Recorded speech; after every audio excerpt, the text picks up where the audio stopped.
Presiden Prabowo Subianto menggelar sejumlah rapat terbatas ratas di Istana Kepresidenan, Jakarta. Di antaranya ada rapat bersama Menteri Investasi, Direktur Utama PT Pindad, hingga Ketua Dewan Ekonomi Nasional. Nah, untuk mengetahui apa saja pembahasan dalam rapat terbatas hari ini, kita terhubung dengan reporter Gardu TV Fani Agnia di Istana Kepresidenan.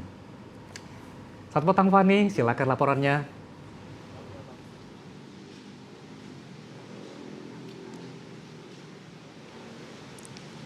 Ya, selamat petang Jamie dan juga pemirsa. Agenda Presiden Prabowo Subianto hari ini di Istana Kepresidenan adalah rapat terbatas. Yang mana kalau kita lihat dari siang hari tadi hingga sore hari ini sudah ada dua rapat yang digelar.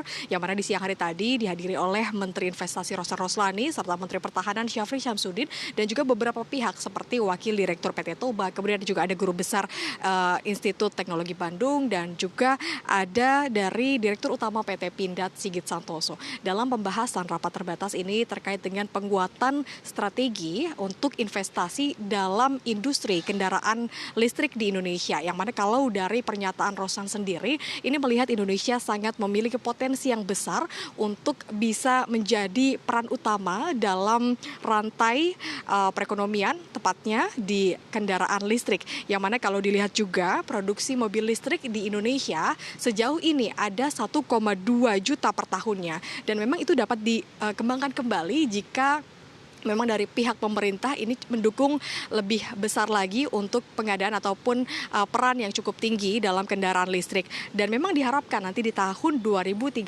ini per tahunnya bisa menargetkan kendaraan listrik di angka 2,5 juta. Karena dari potensinya sendiri kita ketahui memang Indonesia memiliki sumber daya nikel yang melimpah, juga ekosistem baterai yang cukup untuk adanya kendaraan listrik yang besar di Indonesia. Dan memang pemerintah juga berharap ini dengan adanya rapat terbatas bisa mempercepat adanya pengembangan industri dalam kendaraan listrik. Kemudian pemirsa, rapat terbatas yang kedua ini tadi digelar di sore hari yang dihadiri oleh Ketua Dewan Ekonomi Nasional Luhut Bin Sarpanjaitan dan staf-staf lainnya, yang mana dari ratas di sore ini membahas terkait dengan kebijakan baru dari Dewan Ekonomi Nasional. Tadi dalam pernyataannya Dewan Ekonomi Nasional ini belum menjelaskan dengan detail, namun beberapa untuk isu-isu yang direspon ini terkait dengan kebijakan Donald Trump yang memang berdampak secara positif dan juga negatif dalam pertumbuhan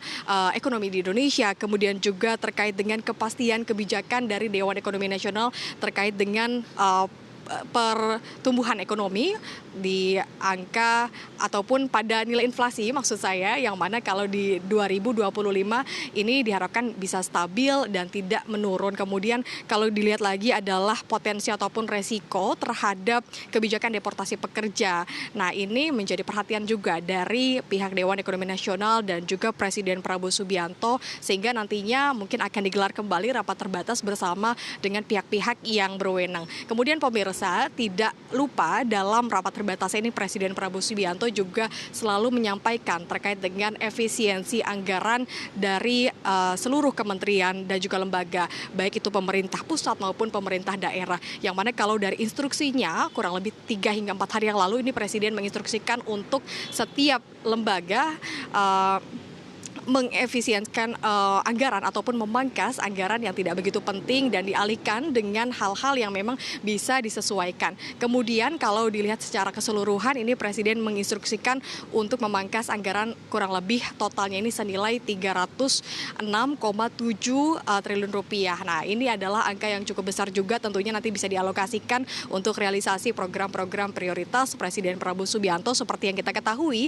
hari ini juga sudah 1 bulan realisasi program makan bergizi gratis yang dilakukan secara bertahap. Nantinya tidak hanya daerah Jakarta atau daerah terpencil saja yang direalisasikan, namun menyasar ke berbagai daerah sekolah-sekolah yang ada di Indonesia. Bahkan lansia pun juga nanti bisa mendapatkan makan bergizi gratis. Tidak hanya itu juga, nanti akan ada screening ataupun pengecekan kesehatan gratis atau PKG. Nah, ini memang dilaunchingkan pada tanggal 10 Februari 2025 nanti minggu depan kita bisa melihat bagaimana proses sistem daripada pemeriksaan kesehatan gratis yang juga menjadi program prioritas dari Presiden Prabowo dan juga Wakil Gibran. Sementara itu, Jamie, kembali ke Anda. Terima Terima kasih Fani Agnia melaporkan langsung dari kawasan Istana Kepresidenan Jakarta. Selamat bertugas kembali.